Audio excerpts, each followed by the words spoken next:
Bonsoir, bonsoir à tous. Ravi de vous retrouver pour votre journal. Bonsoir Jean-Marc. Bonsoir Marie. Dans l'actualité de ce jeudi 24 octobre, le permis de construire du futur centre commercial Val Tolosa, ex-porte de Gascogne, en audience au tribunal administratif ce matin. Un réseau d'escrocs à la carte bleue spécialisé dans le skimming, démantelé la semaine dernière. Et enfin, une nouvelle aventure d'Astérix à découvrir dans les librairies. Le tribunal administratif de Toulouse examinait aujourd'hui le recours contre le permis de construire du centre commercial Val Tolosa, anciennement appelé les Portes de Gascogne. Le collectif Non à Val Tolosa refuse l'installation d'un méga centre commercial à Plaisance-du-Touche. François Guin a assisté pour nous à l'audience. 10 ans déjà et le combat continue pour les opposants au centre commercial Val Tolosa, ex-porte de Gascogne. 60 000 m², 150 boutiques et 3 000 emplois. Ce sont les promesses affichées par les promoteurs sur 10 hectares à Plaisance-du-Touche. Aujourd'hui, les deux parties avaient rendez-vous au tribunal administratif pour un recours contre le permis de construire et beaucoup d'espoir pour l'association à l'origine de l'action. Nous, on se bat sur le niveau, au niveau politique, on se bat au niveau juridique et au niveau de la mobilisation citoyenne. Donc ça, c'est un des volets. Mais c'est quand même le plus important parce que c'est le seul qui puisse vraiment arrêter le projet. Sont présents pour cette audience une trentaine de membres de l'association Non à Val Tolosa, 4 représentants d'Unibail, la société promotrice du projet, leurs avocats respectifs ainsi que celui de la mairie de Plaisance-du-Touche. L'audience a duré 2h30 et il a beaucoup été question de roses de France, d'espèces protégées et de corridors naturels. Rien de plus étonnant étant donné l'axe d'attaque principal des requérants. C'est l'insuffisance patente de l'étude d'impact. Étude d'impact qui, au jour du dépôt du dossier de permis construire, devait être complète et présenter l'état du milieu, c'est-à-dire nous dire exactement ce qu'il y avait sur ce terrain. Aujourd'hui, on sait que nous sommes en présence d'un milieu extrêmement riche écologiquement, avec des espèces protégées et pas en petit nombre, en grand nombre. Nous avons in fine une autorité administrative qui a rendu un permis de construire sur la base d'une procédure totalement irrégulière. Autre point soulevé, l'absence de route menant au terrain, préalable incontournable à toute construction.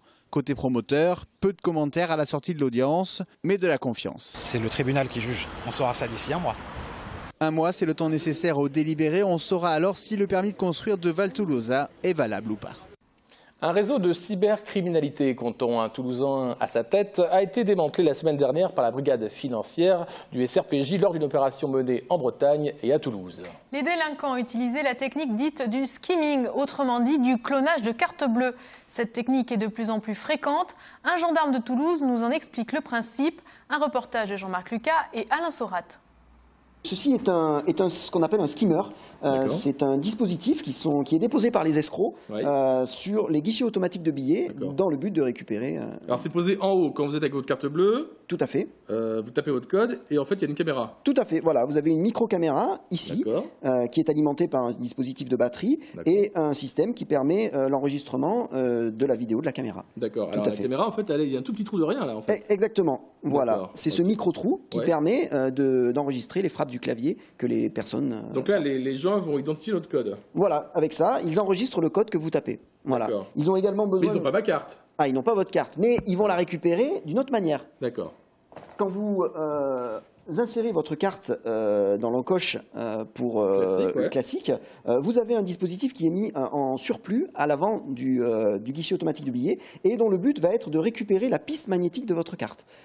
Voilà. Et cette piste magnétique contient des données, les données propres à votre carte, qui vont être ensuite réencodées sur ce que l'on appelle des cartes vierges, les white cards, qui sont ce type de produits, qui vont permettre donc le réenregistrement de votre piste magnétique et pour après simuler votre carte de crédit dans. Donc on va cloner ma carte. Voilà. Mais alors c'est légal d'acheter des white cards comme ça? Alors légal, il y a beaucoup de services qui utilisent des white cards, comme par exemple les messes ou les cantines, etc., qui permettent aux enfants de passer. Donc c'est légal. Après c'est l'utilisation que vous en faites et les données que vous insérez à l'intérieur qui elles sont illégales. Donc là vous allez nous montrer comment on fait le clonage d'une carte bleue qui existe et comment on crée son double. Tout à fait, c'est ça. Donc, une carte bleue contient donc la piste magnétique, celle qui est captée par le skimmer.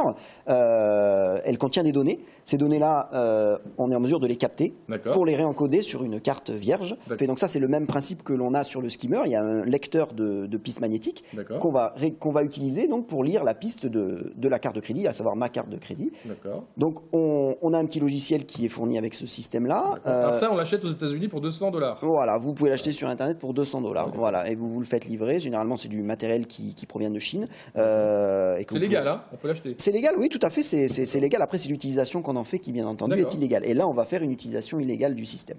Donc, eh bien, vous allez voir, que fait la piste magnétique? Eh bien, elle va être lue par le système. Donc, le logiciel nous demande de lire la carte.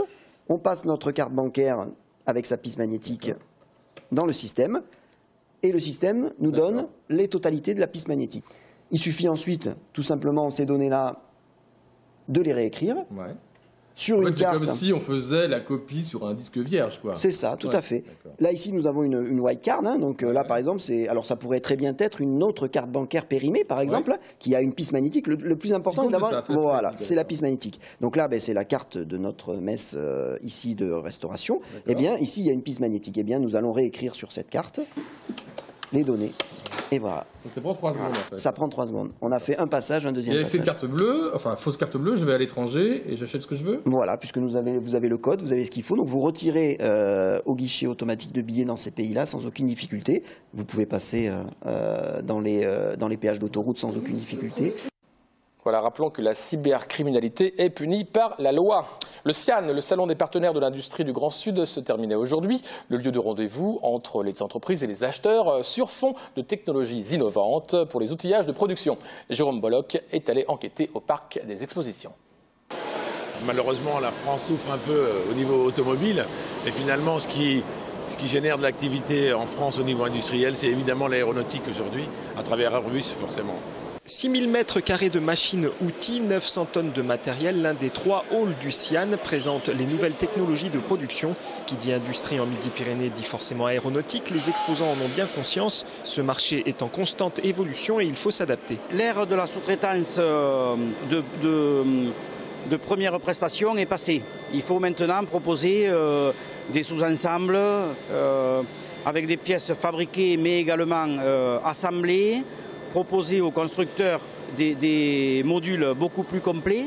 Et donc tout ça, ça va par de l'industrialisation, de la robotisation, au-delà des simples pièces qui peuvent être fabriquées sur les machines-outils. L'une des faiblesses de cette 9e édition du CIAN, selon cet exposant, le manque de stands de grands donneurs d'ordre. Tous ceux qui pleurent en disant on n'a pas de sous-traitants, on n'a pas de quoi en France faire la capacité des avions, mon achat, il aurait pu qu'il soit là. La TCOR, les Airbus, les Dedian Aerospace, les Zodiac, ils auraient dû être là dans ce salon pour pouvoir dire, voilà, je suis là pour vous dire que aidez-nous à progresser afin qu'en France l'industrie se développe. L'an passé, ce salon professionnel de l'industrie a accueilli 6000 visiteurs. L'édition 2013 est encore meilleure selon Jacques Leroy. On est à plus 30% d'augmentation de visiteurs là, cette année. C'est une très belle édition par rapport à d'autres régions. Les entreprises ont beaucoup de travail. Je voyais hier, j'ai discuté avec une personne qui est un patron d'une mécanique de précision. Il nous disait on est débordé de commandes, quoi. Il venait au salon pour essayer de trouver de ses confrères à qui il pourrait repasser un petit peu de travail, quoi. Mais ça, c'est l'aéronautique. Hein. En Midi-Pyrénées, 3000 postes sont toujours à pourvoir dans le secteur de l'industrie. Alors, il a de belles moustaches blondes, un casque ailé et un copain légèrement enveloppé. Jean-Marc, vous pensez à qui? Tintin et Lucky Luke. Évidemment. Astérix. Ben oui. Astérix est de retour dans les bacs. Après 8 ans d'absence, notre Gaulois préféré part chez les Pictes, de redoutables guerriers de l'ancienne Écosse. L'album sort aujourd'hui et en 24 langues. Et Cocorico Régional, son scénariste Jean-Yves Ferry est ariégeois, Christelle Daou. Tout le monde connaît les aventures d'Astérix et Obélix, nés de l'imagination de Goscinny et du coup de crayon d'Uderzo. Aujourd'hui, les parents de ces vaillants Gaulois ont cédé leur place à de nouveaux talents. Jean-Yves Ferry signe le texte de ce 35e opus et le tracé est celui de Didier Conrad. Une sortie très attendue par les spécialistes et les curieux et un grand coup de pouce pour les ventes des librairies, les grandes comme les petites. C'est le titre de l'année, l'événement de l'année, même si ce n'est pas celui qu'on prend en plus grande quantité. Pour le moment, il y a eu 100%, tous les gens qui sont rentrés dans le magasin l'ont acheté. Les gens vont rentrer dans la librairie. Du coup, ça va aussi entraîner d'autres achats, j'imagine. 300 albums en 2 mois et demi, en 2 mois, c'est gigantesque pour nous. Hein. C'est typiquement le genre de titre qui va se vendre partout. Donc nous on espère qu'on va en vendre beaucoup, mais on verra bien. Aujourd'hui, bien sûr, déjà les gens vont venir pour ça. On sait, on les attend pour.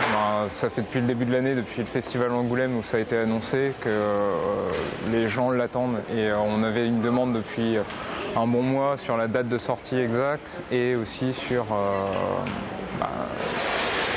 le contenu, donc on va voir. Ça reste intergénérationnel.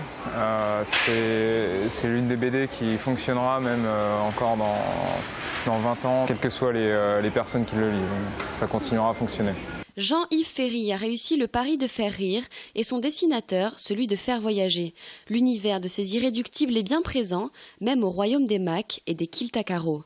Au lecteur maintenant de juger si ce duo est digne d'assurer la relève et de perpétuer l'histoire de ces invincibles Gaulois. Là, les gens qui reprennent sont des gens vraiment de grand talent, mais ils s'attaquent à l'institution de la BD franco-belge. Et ils sont attendus au tournant, ils le savent, et très compliqué, quoi. Très compliqué en effet de passer après les grands de la bande dessinée. Toujours est-il que l'album est déjà tiré en France à 2 millions d'exemplaires. Voilà, et on ne parle plus menhir maintenant, mais ballon rond, on parle foot, Marie. La star du PSG, Zlatan Ibrahimovic, a fait largement parler de lui pour ses prouesses contre les Belges d'Anderlecht. Mais nous revenons sur un autre fait d'armes ce soir. Retour en images sur l'épisode en question. Le 28 septembre dernier, lors de la rencontre PSG-TFC, Ibrahimovic, passablement énervé, avait mimé un pistolet en direction du banc de touche, visant le défenseur Jonathan Zebina, son ancien coéquipier à la Juventus. Un geste qui lui a dû une convocation devant la commission de discipline de la Ligue française de foot, aujourd'hui à 18 h. Toujours en foot, Marie, l'Union des clubs professionnels de football a annoncé l'annulation d'une journée de championnat le 30 novembre. Grève des crampons. Marie, le 30, il n'y aura pas de foot.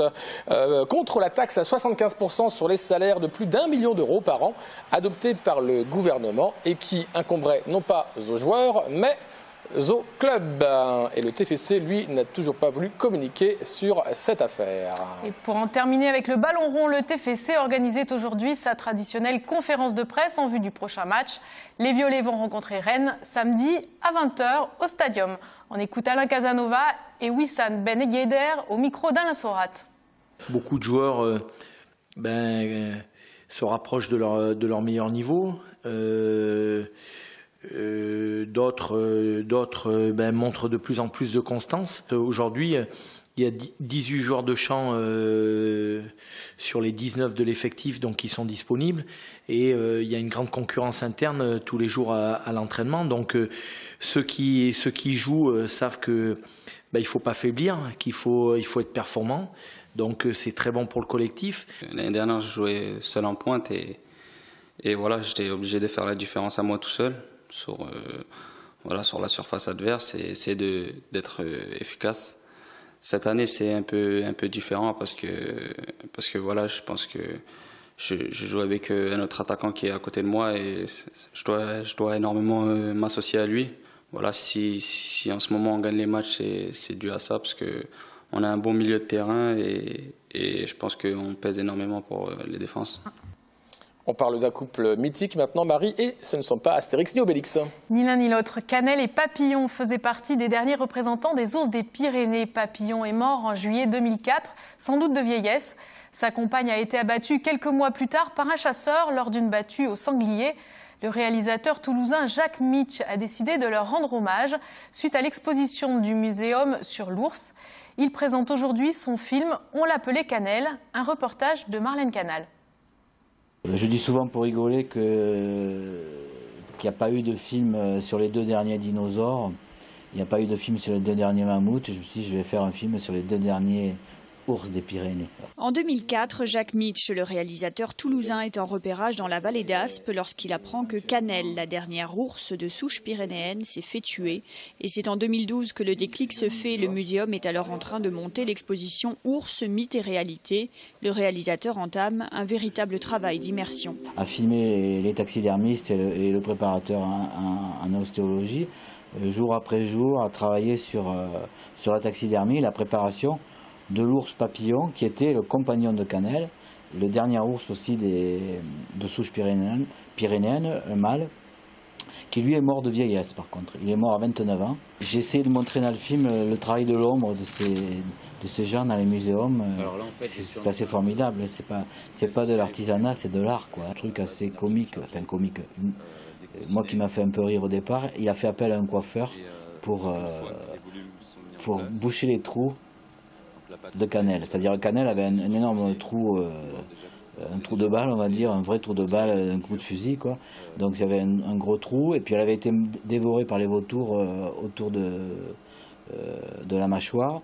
Donc le taxidermiste a pris des morceaux de peau sur un autre ours slovène et a fait des raccords de peau. Mais comme les deux ours étaient de couleurs différentes, il a fait appel à un coiffeur coloriste qui a coloré la peau de l'ours Franska en cannelle et il a fait le raccord. Voilà. De nombreux témoignages de gens ayant connu Canel et Papillon, les ayant filmés pour la dernière fois, viennent émailler ce film mémoire. Sur la planète, il y a plein d'animaux qui disparaissent tous les jours, des espèces qui disparaissent.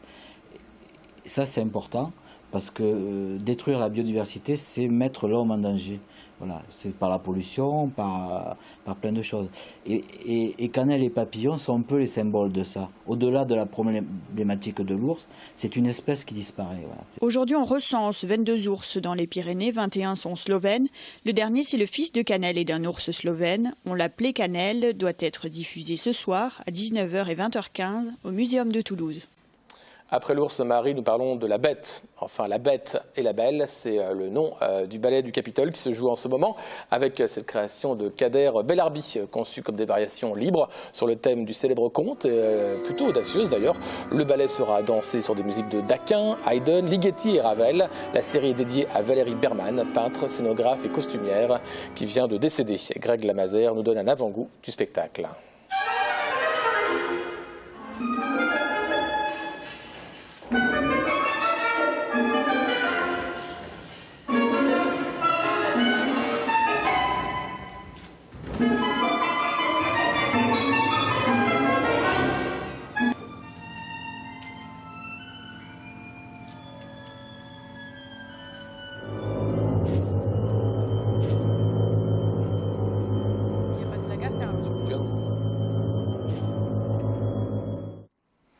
Le ballet La Bête et la Belle est à l'affiche pour 5 représentations. Première ce soir à 20h au Théâtre du Capitole.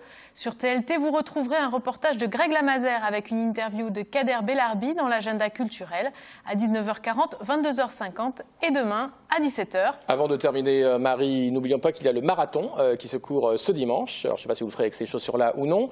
Je ne saurais vous conseiller d'aller sur le site de la mairie de Toulouse pour bien vérifier les horaires ainsi que les routes qui sont fermées pour cette manifestation sportive. Et les déviations mises en place. Voilà. C'est la fin de ce journal. Merci de l'avoir suivi. Vous retrouverez l'actualité dès demain, 19h sur TLT. Très bonne soirée à tous.